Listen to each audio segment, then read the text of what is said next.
While Psychonauts 1 grew into the cult hit we know today, the franchise became completely radioactive in the wake of its lackluster commercial performance. No stranger to flops, creator Tim Schafer then resorted to crowdfunding, an approach that loves to overpromise and underdeliver. It's been 16 years and only one question remains. Is Psychonauts 2 actually a good game? Or will Tim Schafer blame another badly designed meat circus level on those cursed suits again?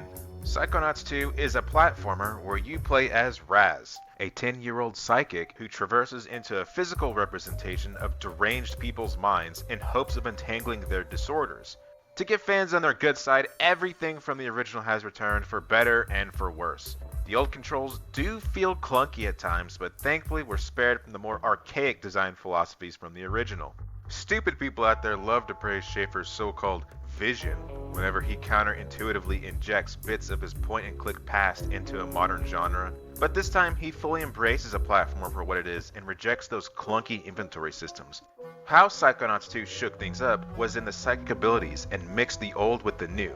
Mental Connections was a personal favorite of mine, which allows you to connect two seemingly unrelated ideas to forge a thought.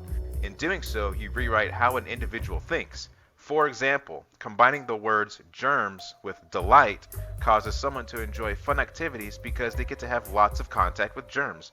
In other words, you can essentially turn someone into a bug catcher. The meat and taters of Psychonauts 2, however, is the level design. Compared to the original, there's a metric ton more levels and they're significantly longer to boot.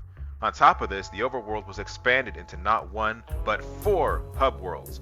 While I can confirm there isn't a meat circus caliber level here this time, the downside is that none of the levels come close to the quality of the Milkman conspiracy, for example. It's pretty middle of the road here. The art direction, however, blows the original out of the water and elevates what would otherwise be mediocre levels into a somewhat more engrossing game.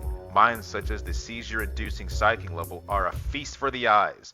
It's reassuring to know that Double Fine appreciates environmental storytelling, which is unquestionably the heart of video game narratives.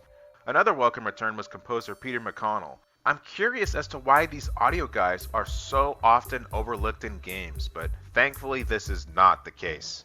I feel it's also worth mentioning in this review that this game can be pretty buggy at times. At one point I even had to restart my game after a soft lock, and if you're the OCD type like me that likes to 100% games, then boy, you're gonna love how the UI falsely tracks your progress.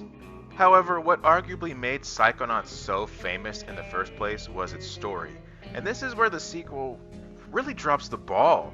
For starters, while favorite characters from the predecessor do return, their inclusion feels like it was more for the sake of checking off some marketing checkbox instead of properly incorporating them into the plot. In place are these irritating goth interns that also lag in the development department. Their only purpose is to show up at the very end as a Deus Ex Machina. The characterization was all over the place too. Raz is a prime example. So he went from an empathetic, wisecracking child prodigy to a dim-witted punching bag devoid of charisma. The whole game's kinda like that. Unlike the original where sarcastic kids point out how dumb everyone is, we now get a bunch of miserable people that mope around and demand to be taken seriously. I'm not against introducing heavier themes to further develop the story, and Double Fine's improved research on mental illness has not gone unnoticed, but the notable absence of punchy humor that grounded the game is such a drastic tonal shift that I couldn't help but speculate that maybe Psychonauts 1 wasn't as funny as I remembered. However, upon revisiting the original, my suspicions were immediately put to rest. Psychonauts 1 writing is, in a nutshell, infinitely superior. For those who don't know, Eric Wolpaw, or as he's better known in these parts as God's Gift to Gaming, co-wrote the predecessor, and I can't help but speculate his absence is apparent to say the least. In summary, Psychonauts 2 is rough around the edges, and while it doesn't exactly break new ground like the original, it's still a fun enough platformer. Trust me, I'm plenty happy not being force-fed another procedurally generated Battle Royale Fetch Quest Skyrim port. I'll give this Schafer extravaganza 2.5 stars out of 4. Thanks for watching, guys. I really do appreciate it. If for some godforsaken reason you're still watching and want to see more, give this vid a like and subscribe to my channel. I'll make even more shameless content for you in the future. I'm also curious to hear your thoughts too, so feel free to leave a comment as I do read all of them. Anyway, peace guys, have a good one.